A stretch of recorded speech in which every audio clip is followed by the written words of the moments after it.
Isso, referência verandice. Salve Maria, bom dia a todo o povo católico da terra de Santa Cruz. Quem vos fala é o Dr. Yuri Maria.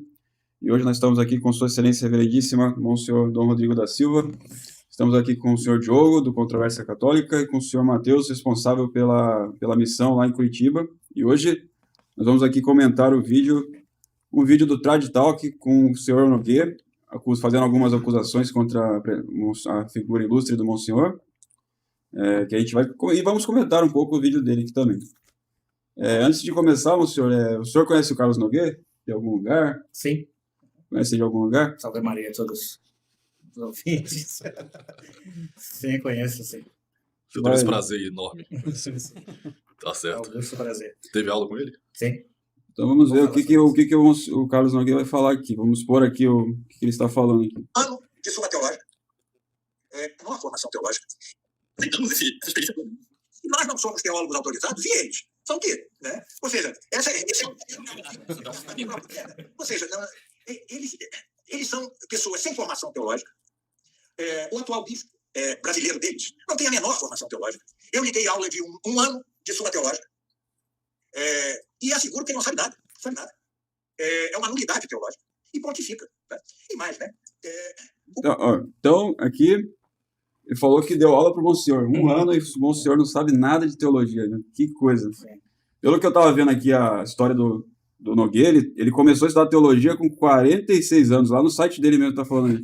Antes era um ateu lá, convicto lá e tal. E aí começou a estudar catolicismo com 46 anos de idade. Quantos anos tem o Monsenhor? O senhor está com 31 anos. E sempre foi católico, né? Nunca foi ateu, né? Nunca sofreu desses males. Não. Então, faz anos que eu não ouço falar nessa pessoa, né? Que a gente chamava de Carlos Ninguém. Uma verdadeira nulidade. Faz anos que eu não ouço falar no Carlos Ninguém. E eu pensei até que ele tinha morrido. Mas, bem, apareceu aí. Eu não sigo, né? Redes sociais, todo mundo sabe, eu não tenho nada. Eu não consigo acompanhar nem às vezes o que o Diogo posta no Controvérsia, no São Lucas, nem até do Seminário de São José, eu não consigo acompanhar. Muitos trabalhos. Porque são muitas informações hoje em dia, né? Então imagine se eu for entrar em todos os blogs sedvacantistas, canais e tudo, para saber o que está acontecendo, eu vou, né? Ninguém vai trabalhar, nem nada, ficar o dia inteiro sentado só assistindo vídeo. Mas, sobretudo, vídeos contra o sedvacantismo, né? E atualmente tem se espalhado isso. Dizem que é por causa do crescimento e do avanço da nossa posição católica. Bom, né? Então, eu já falei, não é, que eu vim do modernismo, todo mundo sabe disso, né? Eu entrei no seminário com 14 anos, no seminário da Arquidiocese, né? Nós fazíamos o ensino médio, era uma sorte de colégio interno, e depois fazíamos vestibular para ingressar no seminário maior, onde se dava filosofia e teologia. Então, eu fiz uma parte da filosofia no Instituto da Arquidiocese, né? Instituto de Filosofia e Teologia da Arquidiocese de Recife, e depois na PUC, né, na Universidade dos Jesuítas, ou Universidade Pontifícia de Pernambuco, uma coisa assim, nem me lembro mais. E depois eu saí, foi quando eu conheci o movimento tradicionalista, né, eu fui buscar campos, algumas comunidades eclesiadei, né, campos, os franciscanos da Imaculada, e depois o movimento tradicionalista de fraternidade e resistência, né? Então, quando eu cheguei no Mosteiro da Santa Cruz, que foi onde eu residi por mais tempo, né, eu cheguei no Mosteiro da Santa Cruz em 2012, julho, agosto de 2012. Foi exatamente no ano da divisão com a Fraternidade Sacerdotal São Pio X. Né? Então, Dom Williamson veio em agosto para fazer confirmações no Mosteiro da Santa Cruz sem autorização do Superior Geral, que era Dom Bernardo Felé na época. Eles o Féler aceitou a excomunhão de Monsenhor Lefebvre, né? Esse é outro assunto. Mas muito... Então, por causa disso também e outros liberalismos, né, maiores do Superior Geral, diz o Dom Williamson que preferiu se separar da fraternidade porque ele tinha um posicionamento mais sério, mais ortodoxo, menos liberal que o da fraternidade e o do Superior Geral da fraternidade. Então aí começou a separação com a fraternidade. Então eu já não poderia mais ir para a fraternidade. Então eu sempre fui diocesano. Então eu fui para o Mosteiro Beneditino, eu não sabia desses problemas internos, né, de resistência e fraternidade, que até então não existia de fato. E pedi que o Dom Tomás me enviasse para La Reja, que é o seminário de formação da Fraternidade Sacerdotal São Pio X aqui na América do Sul. Né? E Dom Tomás me disse que ele não pode fazer isso porque ele estava rompendo, não é, com a fraternidade e eles iriam ficar praticamente sem bispo, eu não sabia o que era que ia acontecer. Né? Que Dom Williamson estava vindo já em agosto agora para fazer confirmações e ele mais ou menos iria dizer quais seriam os novos rumos, né, do que iria se passar.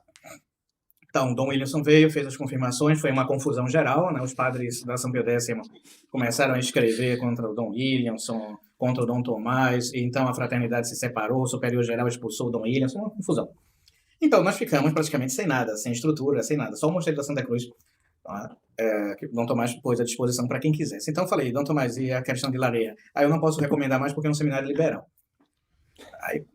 Aí veja, eu saí do modernismo porque era liberal, eu fui para as comunidades eclesiásticas, não serve que é liberal, vou procurar a fraternidade, não serve que é liberal, a resistência também não presta, e aí você fica, né? O Nogueira já dava aula lá? Não, então, vou chegar lá.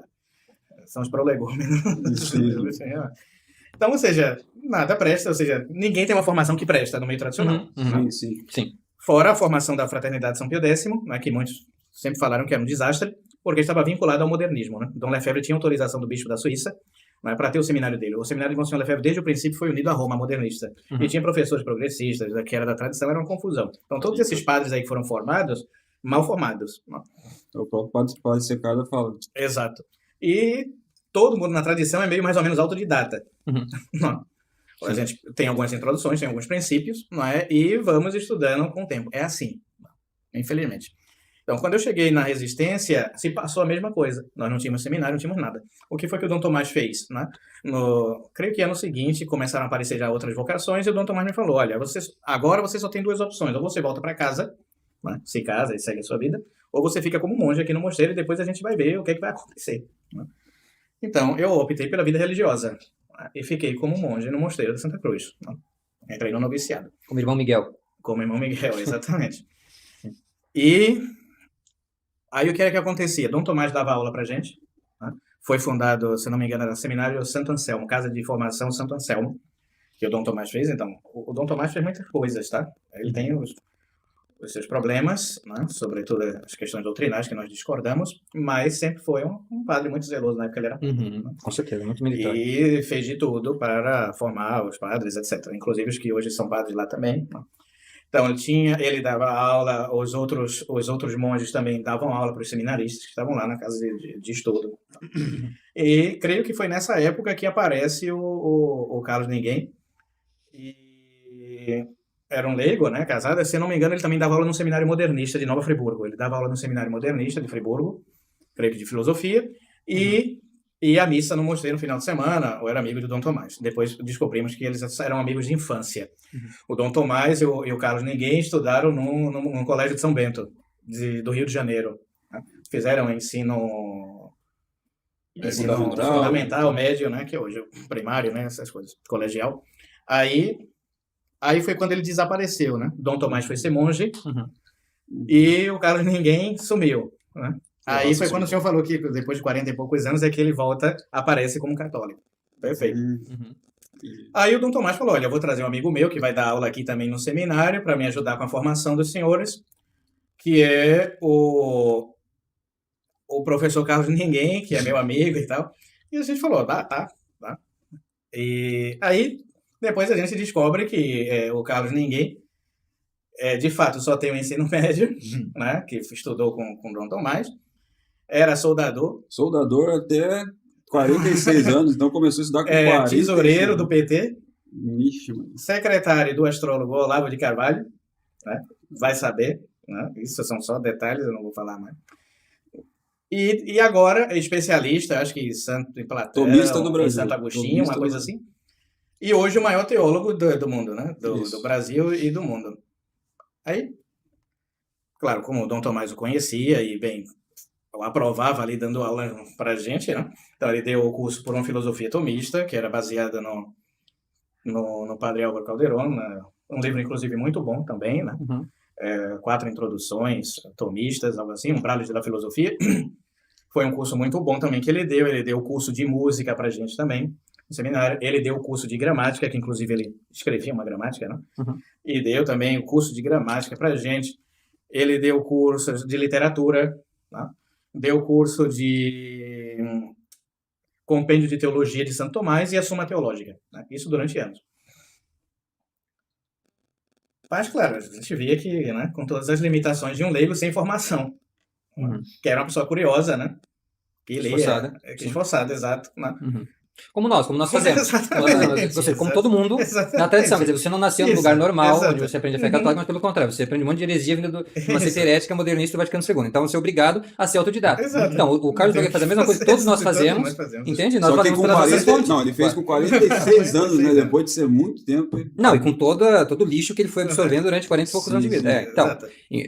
tudo bem, mas assim, nós temos que ser julgados por aquilo que nós citamos. Então ele fica avaliando o Monsenhor Rodrigo, mas ele não considera os vídeos que o Monsenhor Rodrigo falou, citando vários padres eruditos que estudaram a questão, teólogos, canonistas. Isso não é justo. Não é nada justo. Ele fala, inclusive, que a gente se acha superior aos outros católicos. Pois é. Guerrilheiros. Guerrilheiros. Iluminados. Infiltrado. Ele é um iluminado total. Então, se deu nesse contexto, né, que eu conheci essa pessoa. Então, era o Dom Tomás quem financiava as aulas dele, né, no mosteiro, tá? Com retíssima intenção. O senhor Com como providenciar alguma senhor coisa que como- não se tinha nada. senhor Claro, mas como Dom monge. Tomás sempre dava, né, atenção, porque é uma pessoa que não tem informação, a gente não sabe, né, o que é que pode estar ensinando, se ensinar alguma coisa errada, venha falar com a gente e tal. Dom Tomás também fazia algumas correções. Por exemplo, quando ele escreveu esse artigo do Papa Herético, eu li, né, antes de ser publicado. O opúsculo. O opúsculo, exato. Surgiu esse artigo surgiu com conferências, né? Aham. Então, já na época da Resistência, muitos leigos começaram a tratar sobre esse tema. Uhum. Por isso que ele fez vídeos e depois Sim. escreveu esse artigo do Papa Herético. Uhum. Mas, então, nós lemos, aí eu falei com o Dom Tomás, eu disse, o que é que o senhor acha disso daí? Ele falou assim, ele está querendo uma aprovação de um bispo e tal. Eu falei assim, eu não vou aprovar isso. Eu não. Até hoje. Mas, Claro, porque são Sim. novidades, né? sim, mas quanto à fundamentação dele ali, as citações, as coisas, ele pega de onde? O senhor tem alguma ideia? Porque Então. me parece que aquilo lá vem de Avrier, não? Não, então, o Qualquer professor citação de Nogueira, João Santo inclusive, ele fala nessa conferência, né? Aham. O professor Nogueira, ele conheceu figuras terríveis do movimento sedevacantista, tá? Sim. Sobretudo, por exemplo, ele chegou a trabalhar com o professor Homero Joas. Então, Sim. vocês já sabem, não precisa nem Não, adentrar o Homero no que Joas, ele, seja o Homero sim, ele Joas, tem...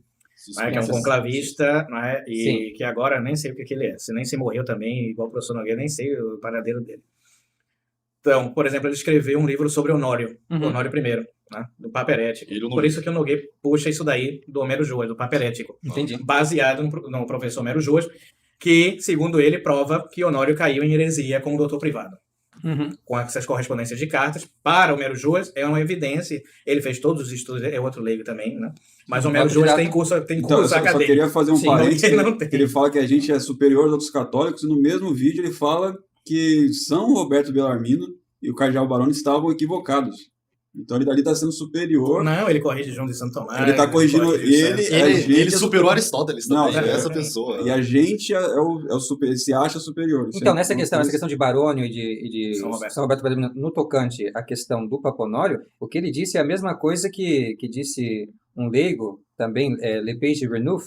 Isso em 1869, ele publicou um livro justamente sobre a condenação do Papa Honório. Esse livro entrou no índice de livros proibidos da Igreja.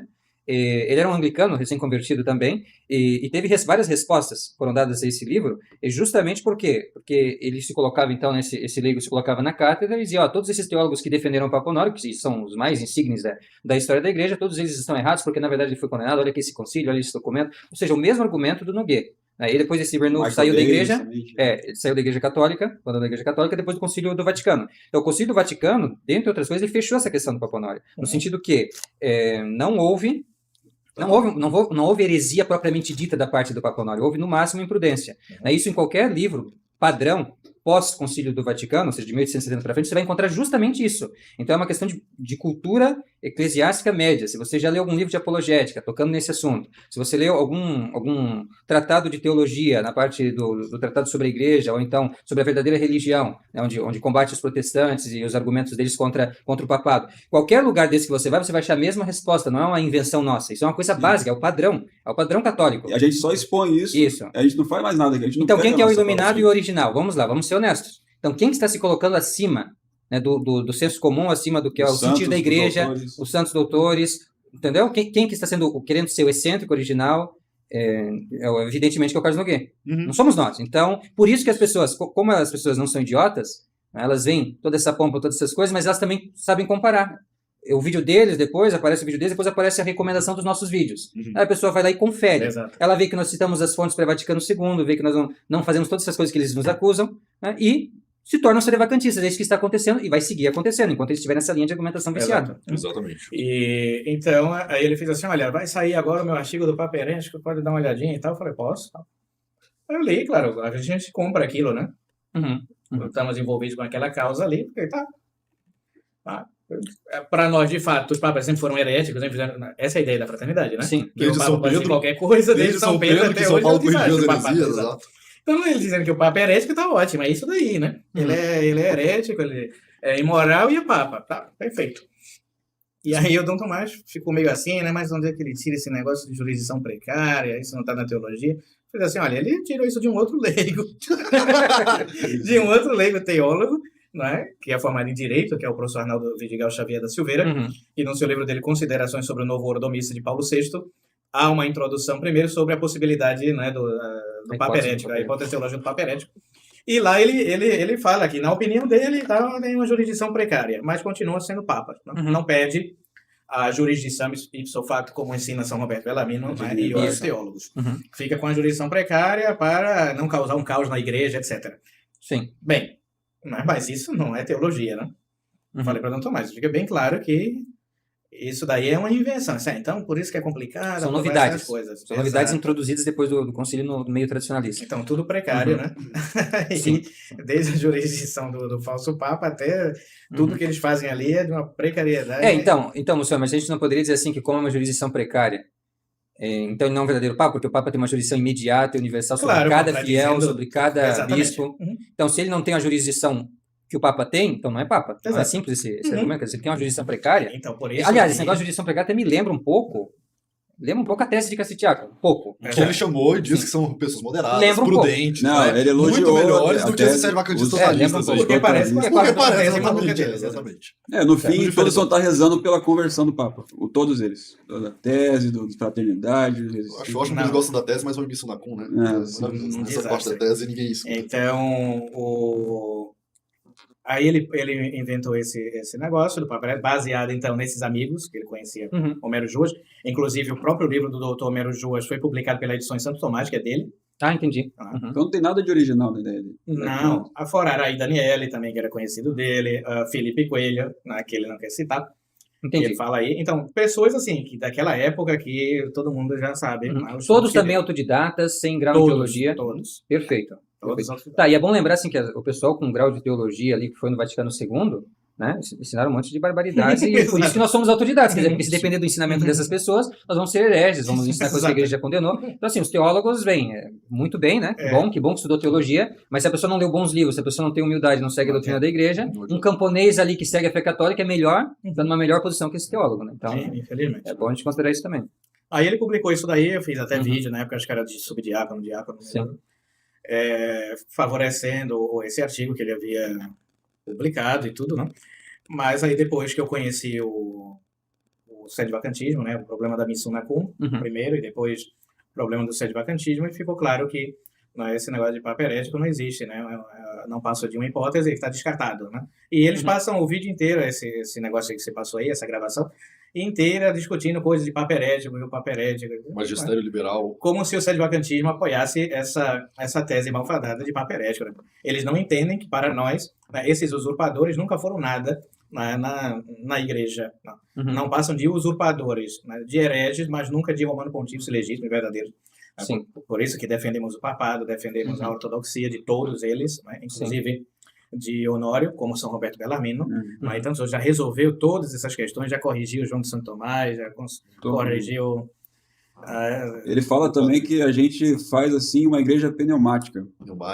Assim, que não como se nós tivéssemos, como se fosse uma ideia nossa, quer dizer, Exato. Como se nós quiséssemos essa situação na igreja, que ela está privada de autoridade, como se isso não fosse um fato. Como se isso não fosse um fato, porque o problema é esse, se tivesse autoridade, por que ele não está seguindo a autoridade, então? O que ele está fazendo? Quer dizer, se você tem autoridade na igreja, então a autoridade ela tem uma jurisdição imediata, ordinária sobre todos.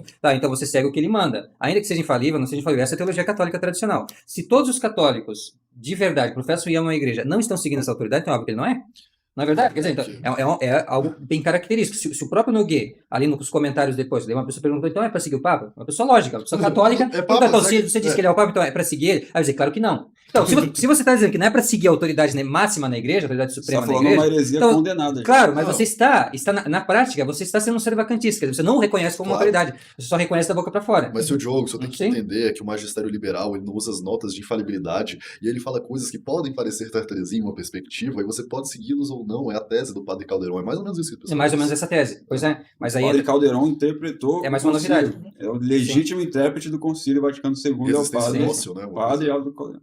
Sim, não, o Caldeirão, no livro dele, inclusive na nota de rodapé, ele notando que seria algo muito estranho que os leigos eles começassem a julgar o magistério da igreja, então ele vai usar aquele argumento que é o mesmo do Dom Lourenço, numa outra nota também de rodapé, sempre tem que ser a nota de rodapé, para não pegar muito mal, não pode ser na parte principal. Bosco, né? Então na notinha de rodapé eles sempre vão dizer, não, aqui temos uma exceção. Então, embora o normal seja o fiel sempre obedecer à igreja em tudo, eles vão dizer assim que por causa do Concílio Vaticano II, eu falei do Dom Lourenço naquele livro... A Ilusão Liberal, daquele famoso escritor do Universo, do Iveio, esse mesmo. Então, nesse livro, Dom Lourenço fala isso, e o Caldeirão fala no seu livro Candeia debaixo do Alqueire, diz que, bom, a igreja ensina essa questão de que deve obediência ao Papa e tudo mais, mas eles não previam o Vaticano II, e o Vaticano II é uma situação que exige, então, da parte dos fiéis, um discernimento. Você joga fora a antiga teologia e adapta para uma situação. Exato, um discernimento. Então, é mais ou menos a ideia do modernista, né? A igreja, ela tinha um determinado pensamento, mas aí chegou certas circunstâncias que fizeram a igreja mudar de teologia. O modernismo é isso. O Vaticano II veio porque tem certas circunstâncias na história da igreja, e aí agora a gente precisa adaptar a igreja ao mundo moderno. Então eles também. A tradição era uma coisa, mas agora a gente tem que adaptar a mentalidade católica às necessidades do tempo presente, que é essa igreja conciliar. Então isso aí é modernismo. Eu não vejo como escapar dessa posição de modernismo. Outra coisa que ele engana muitas pessoas é que as pessoas não sabem que a hierarquia que ele está falando é que tem dois tipos de hierarquia. Tem a hierarquia que foi definida, que é o bispos, presbíteros, diáconos... E essa é a hierarquia, e aí tem a hierarquia que é de cada classe ali, dos presbíteros e dos bispos. Dos bispos tem aí Papa, tem o cardeais que foram criados só em 1100, não sei mais ou menos por aí. Esse bispo. E aí é outro tipo de hierarquia. As hierarquias que estão sendo citadas mesmo é de bispos, que é aquelas três que são as básicas, né, que ele fala. Bispo, presbítero e diácono. Isso. Aí essa hierarquia que a gente tem, por exemplo, a gente tem ainda bispos, padres, e está tendo cada vez mais conversões. E a gente não está fora da igreja. A igreja visível está aqui por enquanto. É como acusaram Dom Lefebvre, Jean Matihan, quando Dom Lefebvre anunciou que ia fazer sagrações. Então esse escritor francês chamado Jean Matihan, e junto também com o superior do mosteiro lá do Barru, que era o superior do Dom Tomás, Dom Gerard, escreveram para Dom Lefebvre dizendo que se ele fizesse isso, ele ia se afastar do perímetro visível da igreja. E aí incorreria nas excomunhões e tal. E Dom Lefebvre falou, eu vou ficar o quê então? Invisível? Os padres, os bispos, tudo isso, a fraternidade vai ficar o quê? Invisível? Se eu consagrar bispo, que igreja... Então, é complicado, né? E fora que eles também correm no mesmo problema. Nós não temos jurisdição, a fraternidade também não tem jurisdição. Nós não temos paróquias, né? E direito a ter igrejas, não sei nada disso. A fraternidade tem paróquias, tem igrejas, tem tudo. Sim, só os hereges públicos notórios têm jurisdição. Só o herege ele tem direito de ter jurisdição na mentalidade deles. Exatamente. O resto não pode. Então, a situação deles é pessoas católicas não podem ter jurisdição. E é exatamente esse o caso, né? Se uma pessoa quer ser padre, no modernismo padre católico, ele não pode ter jurisdição, porque ele vai ser expulso, vai ser perseguido. Então, essa situação. Então a igreja agora tem que estar submetida à heresia. E como se ele fosse na igreja visível, né? Que é a igreja modernista. Então, se para ele a igreja visível é a igreja modernista, por que ele não vai lá na seita? Eu só queria citar essa parte aqui do São Roberto Bellarmino, que é o livro que eles falam que é muito difícil de ler, pessoal. Os hereges, porém, estão fora da igreja e privados de toda a jurisdição. Aqui tá falando. São Tomás diz a mesma coisa. Privados de toda a jurisdição, até mesmo antes da excomunhão. O São Roberto falando isso aqui. E aqui, eu queria falar que dificuldade de linguagem que tem aqui. Eles são privados de jurisdição antes da excomunhão. Isso. Tá falando aqui bonito, claro. Eu acho que um doutor tomista deveria entender. Não, eu acho que a minha filha lá de 7 anos... Filha, lê aqui, o que você entendeu que ele tá falando aqui? Ele falou que é muito difícil ler. Então, no código fala sine ulla declarazione, sem nenhuma declaração. O que me leva ao ponto, né? Se o monsenhor... canonistas, teólogos que falam sobre isso. O que me leva ao ponto, né? Se o bispo não soube nada de tomismo, não aprendeu nada, provavelmente o professor não tinha nada a ensinar também. Nunca fale mal dos seus alunos, isso é uma grande regra para o professor. Ou aprendeu tudo que o mestre tinha pra ensinar. Então, se alguém tem culpa disso, é Dom Tomás. Eu nunca falo mal, porque eu me responsabilizo sobre os que eu ensino. Foi um elogio do Não aprendeu nada comigo, ainda bem. Ainda bem, isso aí tem salvação para isso. Então, aí ele fala também de que os sedevacantistas se dividem, se separam, vivem brigando, não há unidade. Por exemplo, o Carlos Ninguém, né? Era ateu, gnóstico, né? Não sei lá o que ele era, petista, Olavete. Mudou. Aí depois Fraternidade, depois Resistência, depois Centro Dom Bosco, a IBP, que recentemente estava fazendo coisa de IBP, volta para Missa Nova, tirando foto com a freira progressista na igreja de Missa Nova. Então, o que esse homem é? Todo confuso. Tô confuso. Onde é que ele vai à missa? Onde é que ele recebe os sacramentos, por exemplo? Não, e esses grupos, eles não são sedevacantistas, que eu saiba, ele nunca foi sedevacantista, o Nogueira. Mas teve divisões, não teve? Ele teve que sair desses grupos, foi para outros. Exato. Ou seja, Unidade tá aí, Santo Bolsa Fraternidade. Exatamente. É uma grande. a unidade que não é na verdade, porque cada um tem seu ponto de vista. Isso. Eles são unidos contra a verdade, né? Como o sedevacantismo. Isso aí é uma união absoluta. Modernista, teologia da libertação, tudo. Os sedevacantistas, eles estão de acordo que aquilo lá que está lá não é Papa. E pronto, final. Aí tem aqui agora as divisões que acontecem no sedevacantismo é porque alguns não seguem um bispo. Por exemplo, tem que... Onde está o bispo, está a igreja. O bispo é o guardião da lei, o guardião se você quiser saber a regra de fé e tal, é um bispo. Monsenhor Lefebvre sagrou 4 bispos, a fraternidade não era nada. Hoje aí demorou o quê? Um tempo, ela já está crescida, já está alta.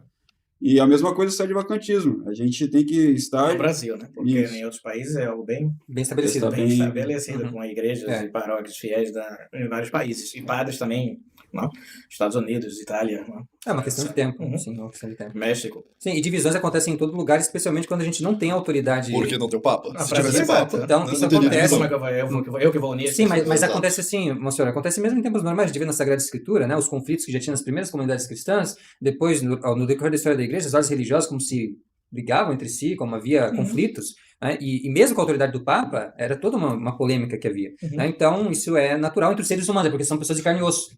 Né? Quando é uma coisa abstrata apenas, que você está pensando na sua cabeça, não vai ter conflito, porque você concorda consigo mesmo. Agora, quando você se abre para uma outra pessoa, aí pode haver alguma diferença, exato. É normal. Um outro problema da tese dele também, né, desse artigo dele, era o pensamento dele, né, ele falava isso. Por exemplo, né, o Papa pode cair, né, em heresia como doutor privado, como isso é, todo mundo sabe disso. Sim.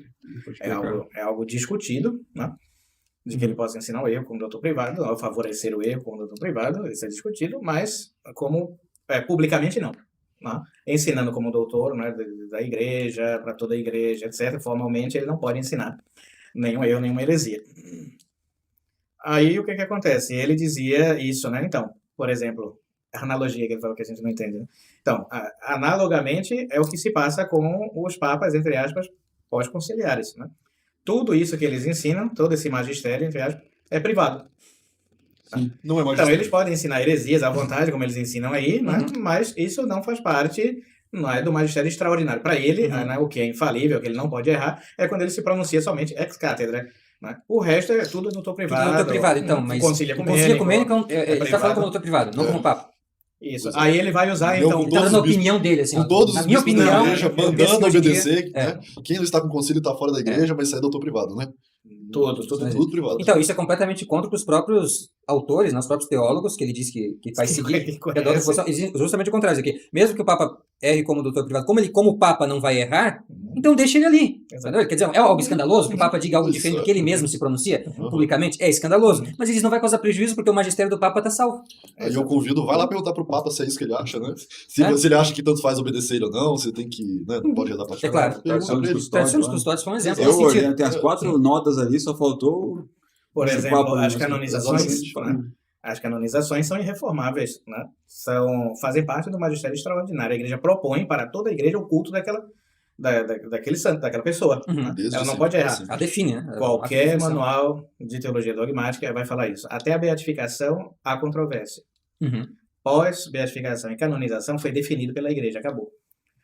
É de fé. A igreja não pode errar nisso. E aí, eu vou adorar quem agora aí, né? Escrivá, né? Guerreiro, o Paulo VI homossexual, guerreiro, esse guerreiro Romero, né? Dom Romero, uma coisa assim. Depois da Mãe da Câmara, daqui a um tempo. Então, isso não faz parte do magistério extraordinário, que ele não pode errar. O Olavo, tá... Então, aí você já vê que há uma série de contradições nessas novidades que ele escreve aí, né? E, de fato, somente os incautos, como ele disse, vão seguir essas tonterias. E esses charlatões aí da internet, como é o caso, né, de Carlos Ninguém e tantos outros aí, né, que não Que não entendem são melhores nada. do que os outros, né? Não Embora são fiquem dizendo melhores, que são, não são mas melhores infelizmente que os não é o outros. caso. Exato. Uhum. Então é uma pena, né? Mas é um desperdício, digamos assim. Não? Porque ele é uma pessoa capaz, ele está muito preso a essa mentira da fraternidade, né? E desse ídolo que ele tem, que é o Padre Caldeirão, que é uma farsa, não? Ele pode ter formação também, sei lá, físico, nuclear, o que ele quiser, né? Ou em lefebvrismo. Mas isso é uma novidade. Mas infelizmente no dogma não Ele, deixa muito a desejar. ele nesse vídeo ele fala do São Roberto Bellarmino, que a gente defende, a gente não faz nada mais do que ler o capítulo 30, né? Do que de Romano Pontífice. Eles falam que a gente está interpretando o que São Roberto Bellarmino está querendo dizer. A gente não está fazendo nada mais, só está lendo o que São Roberto disse e falando para as pessoas, ó, aqui, ó. Uhum. E eles aí querem defender Caetano, né? E João de Santo Tomás, nesse vídeo, inclusive, ele falando desses dois.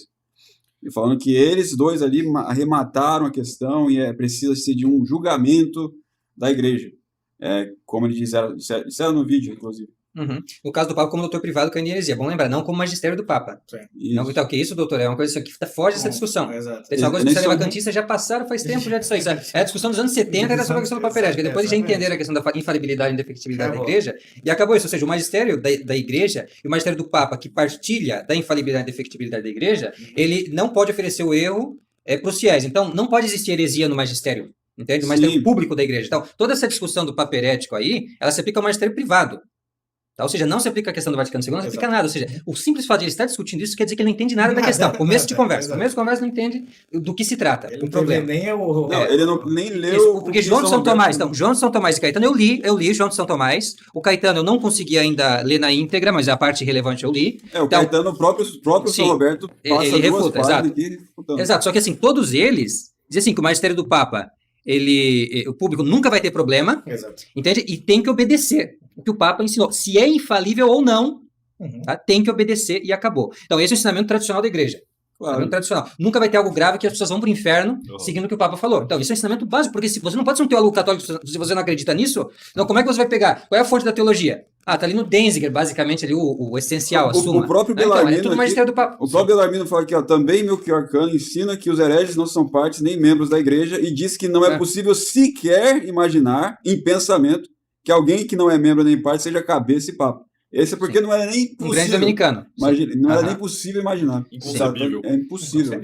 Então, mas essa questão aí, né? Toda essa questão, se ele entendesse o que os teólogos estavam discutindo, que ele se diz entendido, né? Então, se ele entendesse o que os teólogos estavam falando, que não é o caso, ele não entende essa diferença do privado do público, então, já não teria discussão com os sedevacantistas. Já não teríamos por que discutir. Nós concordamos nesse ponto. Ótimo. Né? Só que aí, entrando nesse mérito aí do doutor privado, né, claro, a posição de São Roberto Bellarmino é uma posição digníssima de consideração.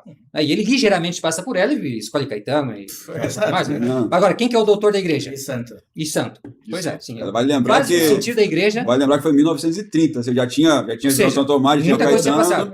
O Cajetan, com aqueles todos os teólogos lá, fala, não, esse aqui. E o Papa, que era o Pio IX, Pio XI canonizou. Pio XI pegou e falou naquela bula da canonização que o livro principal era o De Romano Pontífice, que é a obra magna que todos... Que defendeu os direitos do Papa. Isso. Mesmo quando muitos filhos da igreja, ele está se referindo a esses teólogos aí, mesmo quando muitos filhos da igreja ainda não reconheciam a infalibilidade do Papa, assim, toda a sua extensão. E nesse ponto, o Concílio Vaticano I é totalmente inspirado no São Roberto Bellarmino. São Roberto Bellarmino. E também ele fala, o Carlos Noguet... Do Perpétuos Sucessores. Justo, tá, mas deixa eu só... questão do Carlos Noguet, ele fala da Mystic Corporis.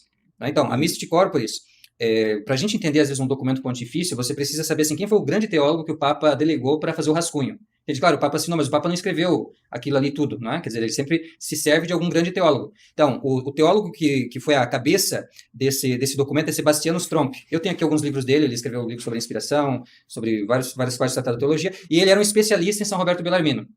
Tá? E a Mystic Corporis Christi, ela tem como raiz, você vê na própria definição que ele dá de igreja. Você vê o conceito de São Roberto Bellarmino ali. Se existe um documento pontifício bellarminiano, é a Mystic Corporis. O senhor Carlos Nogueira, será que ele tem remotamente consciência disso? Não. Sabe, ele realmente não sabe o que está falando. Me desculpa, mas é sinal de ignorância. Tem sinal de ignorância. Ele não sabe usar a Mystic Corporis, qual que é o espírito da Mystic Corporis, quais são as fontes disso aí, de onde que tirou. Entende? Agora, os sedevacantistas, porque eu aprendi essas coisas com os sedevacantistas, e como sedevacantista, sabem.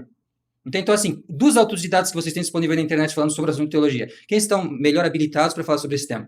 Eu acredito que nós. Não é? Mas isso é uma questão assim, de quem sabe, quem não sabe. Se você não sabe, você não sabe. Pronto. Sim.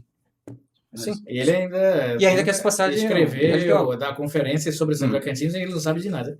Essa questão Então. do perpétuos sucessores e ininterruptibilidade. Nunca, porque assim... Ou seja, eu vou estudar o documento, como é que eu vou falar no documento? Então ele vai pegar um dicionário de português, você pega ali o Aurélio, ou qualquer um desses aí ele vai lá, perpétuo. Ó, perpétuo, o que quer dizer? Contínuo, né? Ininterrupto. Aí tem algum lugar lá que diz quase sempre, mas isso deixa pra lá. Mas perpétuo é isso, com grande, né? Ele quer dizer isso. Sim. Então, logo, a partir daí, ele faz a exegese do capítulo, a partir do dicionário português. Então, isso já é mais um sinal de incompetência. Por quê? O que ele deveria fazer? Ele deveria pegar o que algum teólogo falou sobre o tema, né? O que os teólogos falaram sobre o tema, tratando desse tema. E também ver o contexto. Sim. A quem que ele está condenando, quem que o concílio está condenando, a quem se dirige o anátema, sobre o que o concílio está falando. Isso porque ele é leigo, ele não tem direito na igreja de ficar especulando coisas teológicas, tem que pegar apenas um documento e mostrar para as pessoas. Sabe? Isso aqui é o que um teólogo está falando, não sou eu. Exato, não pode é bem fazer. melhor, exatamente, claro. Ou então o sentido óbvio da passagem, como é que você faz isso?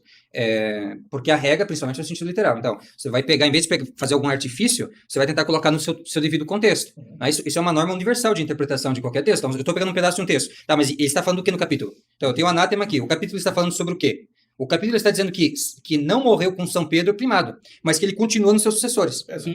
Então, o que ele está condenando? Ele está condenando aqueles que dizem que os papas não são sucessores de São Pedro no primado. Os ortodoxos. É isso. Você vê, protestantes, Exato. o São Roberto viveu depois da reforma protestante de acusações dos ortodoxos. Eles acusavam que a igreja vivia no existe, aí o papa morre, deixa de existir, aí elege um papa e a igreja volta a existir, deixa de existir, existe, deixa de existir, que é o que os ortodoxos mais ou menos acusavam a igreja.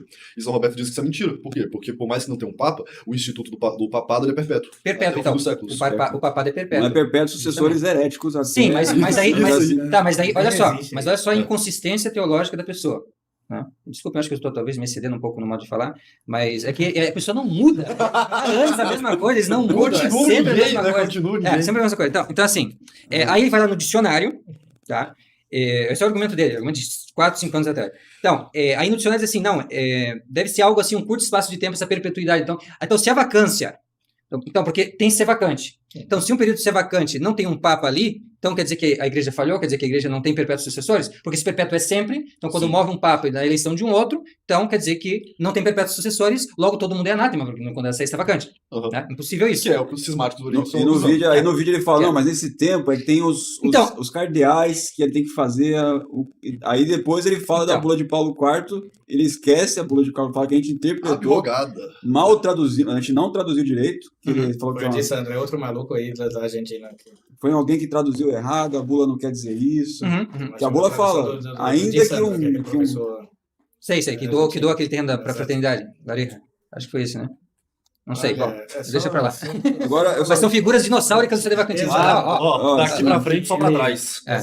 Eu só queria também aqui ler essa parte aqui do final, que essa parte aqui também, o pessoal da tese de Cacitiaco, eles não gostam do São Roberto Bellarmine, por isso que também às vezes eles gostam do Caetano. Porque tem essa parte do São Roberto aqui, o fundamento dessa sentença é que um herege manifesto não é membro da igreja de modo algum, isto é, nem em espírito, nem em corpo, ou seja, nem por união interna, nem por externa. Pois também os maus católicos estão unidos, e são membros, os maus católicos.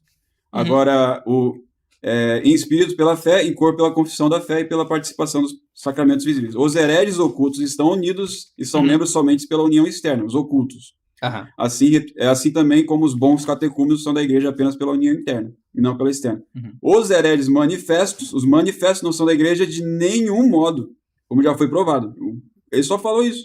Não está nada obscuro aqui, como eles falam que a gente é um texto obscuro, São Roberto é um texto obscuro. Bem fácil, bem claro. O pior de tudo isso é tentar salvaguardar, querer salvaguardar a doutrina católica, a igreja católica, nessa falsa instituição que é a seita conciliar. Né? Tudo isso para defender a igreja modernista. Não, esse apóstata do Bergoglio é o papa de qualquer jeito, é herético, pedófilo, homossexual, exatamente. Isso. É esse homem, é isso daí que a gente tem, é isso. Essa igreja herética, falsa também, de gays, é a igreja de Jesus Cristo, porque senão a igreja está invisível. Melhor ter um papa mau que não ter papa. Voltando a Mystic Corporis, que é o documento mais bellarminiano, como eu dizia, lá ela fala na definição de igreja. E a igreja é o quê? A sociedade daqueles que professam a fé católica. Então, Francisco professa a fé católica? Acho que se professa a fé católica, ele é um católico, evidentemente. Agora, se não professa, já não cai. E aí, o nos checkmate conceitos funciona o fundamentais. quê, né? Se o Papa professa a fé católica, por que não tem que obedecer o Papa, como ele Exatamente. disse aí no comentário do vídeo? Exatamente. E ele mesmo fala que o Francisco, a cada semana, fala uma manada de heresias. Manada de heresias. Manada de heresias. Ele mesmo fala. Privadas.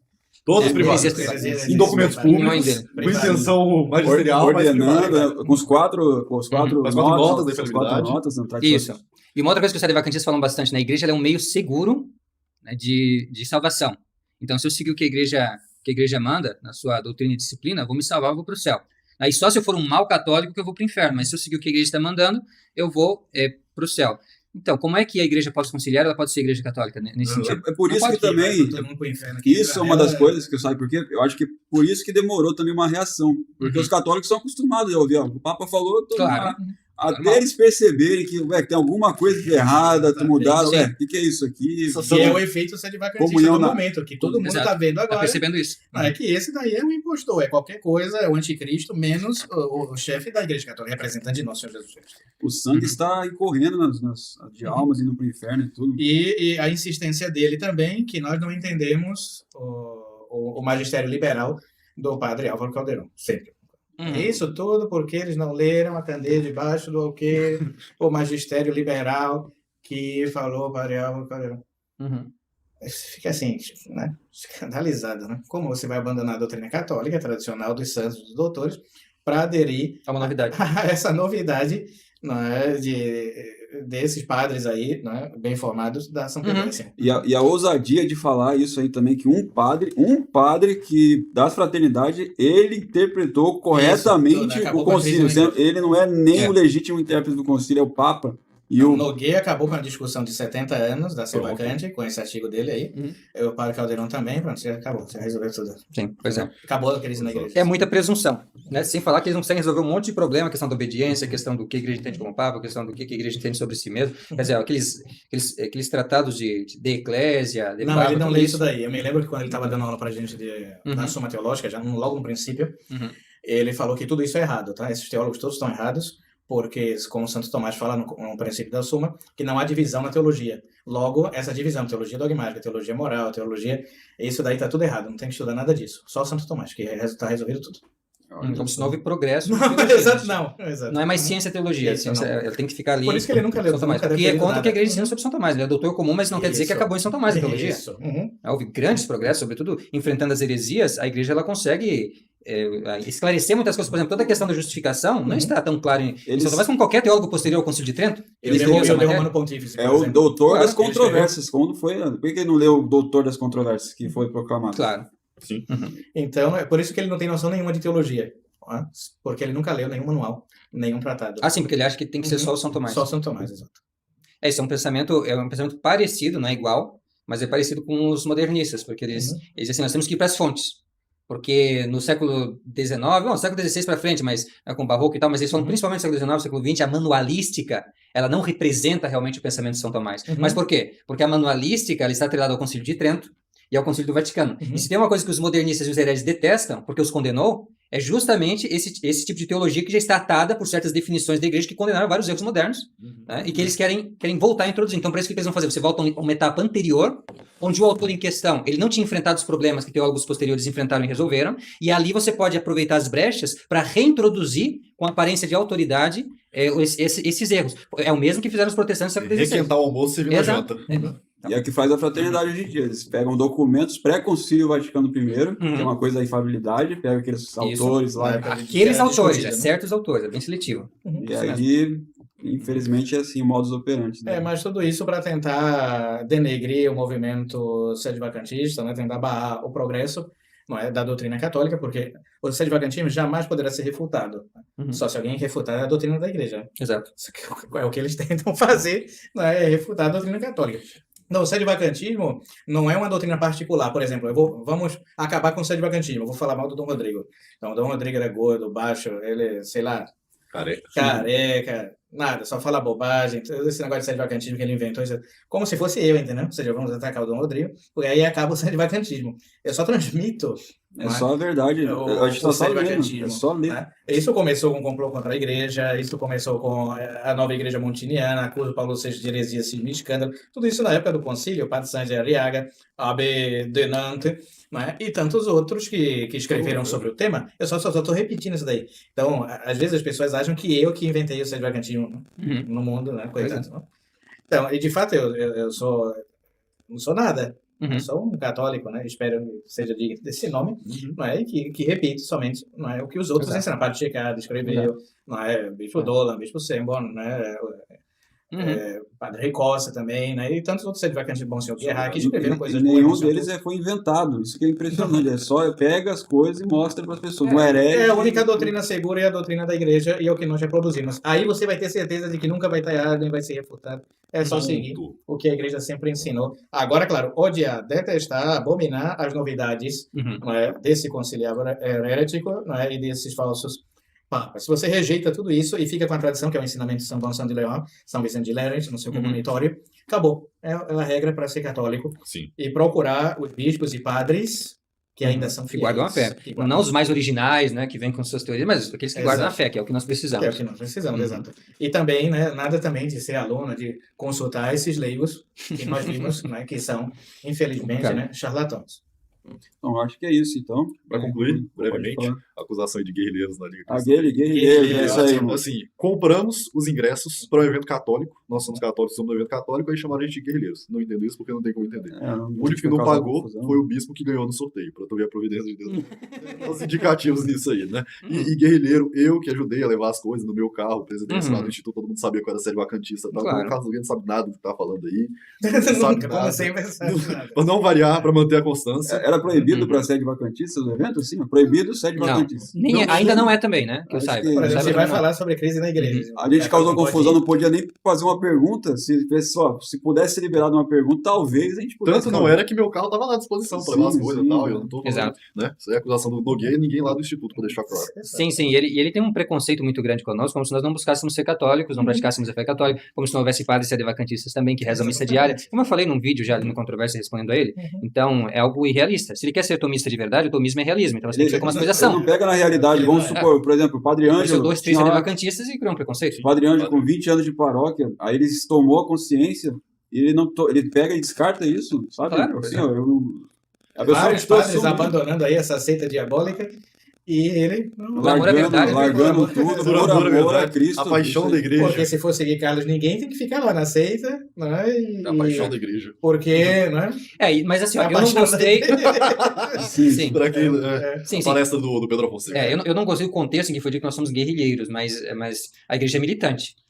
Não, o pessoal ficou guerrilheiro. Deixa eu falar. Esses são termos da época que ele era socialista. Faz sentido. Camarada. Guerrilheiro. Ele ficou sentindo porque o Pedro estava com a gente tomando uma cerveja. Isso. E no próprio vídeo ele fala que ele estava como um sede-vacantismo. No próprio vídeo dele. Ele fala, infiltrado guerrilheiro, se fosse no evento, seria o caso Nogueira. Esse infiltrado de lá. Esse daí não entra, ninguém quer, né? Filho feio não tem pai. É isso aí. Bom, acho que agora tá bom respondido. Então é isso. Espero os próximos capítulos. Salve Maria a todos. Salve Maria. Salve Maria. Deus abençoe.